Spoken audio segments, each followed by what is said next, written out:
FIFA the best. একটা ফুটবলারের জীবনে বিশ্বকাপ, ব্যালন ডিওরের পর কোনো সফলতা থাকলে সেটা হচ্ছে ফিফা দি বেস্ট বা বর্ষসেরা খেলোয়াড়ের পুরস্কার। Messi, Ronaldo, Luka Modric, Lewandowski সবাই জিতেছেন এই পুরস্কার। এখন পর্যন্ত ফিফা দি বেস্ট জিতেছেন কেবল 4 জন ফুটবলার। সর্বোচ্চ 3বার জিতেছেন লিওনেল মেসি, 2বার করে জিতেছেন ক্রিস্টিয়ানো রোনালদো এবং রবার্ট লেভানডস্কি, 1বার জিতেছেন Luka Modric. Lionel Messi, Kylian Mbappe, Vinicius Junior, Erling Haaland, Jude বেলিংহামরা আছেন পারফরম্যান্সের চূড়ান্ত শীর্ষে।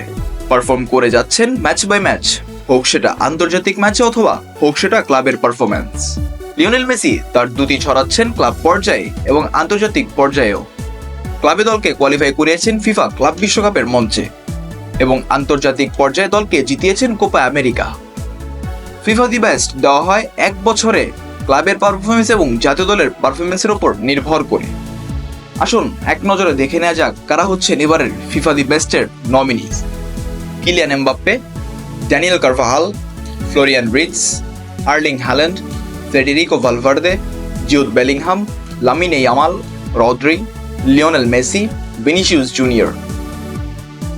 এবার কারা পেলেন ফিফার বর্ষসেরা গোলরক্ষকের নমিনেশন, চলুন দেখে নেওয়া যাক এক নজরে।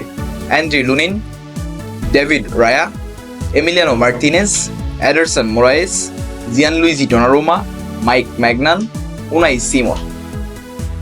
এক ঝলকে দেখে আসা যাক কারা কারা জায়গা পেয়েছেন বর্ষসেরা কোচের nomination. Carlo Ancelotti, Lionel Scaloni, Luis de la Fuente, Pep Guardiola, জাভি আলোনসো। ফিফা পুস্কাসের জন্য নমিনেশন পেয়েছেন 11 জন ফুটবলার, যাদের মধ্যে আছেন Alejandro Garnacho, Hassan Al Haydos, Terry Antonis, Yassine Benzia, Walter Bou, Michael Kirinos, Federico Dimarco, Mohammed Kudus, Denis Omedi, Paul Onuachu, Jayden Villagone. কারা কারা পাবার সম্ভাবনা রয়েছে ফিফা বর্ষসেরা ফুটবলারের পুরস্কার? Carvajal, Kylian Mbappe, Erling Haaland নাকি লিওনেল মেসি? সেটা জানতে দর্শকদের অপেক্ষা করতে হবে 2025-এর জানুয়ারির শেষ দিকে।